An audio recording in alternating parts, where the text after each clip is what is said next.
Je vois que je suis ce qui crée, et sans culpabilité, en toute innocence, c'est un phénomène naturel. Et sans culpabilité de se dire merde, j'ai créé cette emmerde qui me tombe sur la Non, parce gueule. que je suis Dieu qui s'amuse même si c'est des trucs hyper hardcore, on est toujours innocent, sacré tout seul.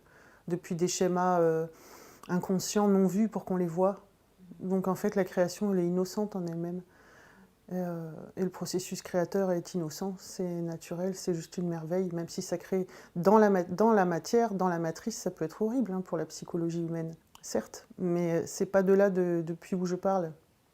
Moi, je donne à voir que c'est un outil de lecture pour regarder qui on est, pour qui on se prend, ce qu'on croit être et tout ça. C'est un outil de révélation de l'identité cachée, bien mise sous cloche. C'est la partie immergée de l'iceberg. C'est drôle parce que tu voulais faire un programme sur réaliser être ou oser limiter. Devenir conscient. Devenir conscient. Et finalement, on devient conscient par la manifestation. Ouais, c'est ça. C'est que la manifestation, c'est soi-même. Et en fait, ça, je l'assumais pas. Il y avait une part de moi qui assumait pas le fait de mettre le mot manifestation, créer sa vie de rêve et tout ça. Mais en fait, je ne fais que ça, moi. Je ne fais que ça, moi, manifester, créer ma vie de rêve. Je ne fais que ça. J'expérimente ça depuis 3 ans. Je ne fais que ça.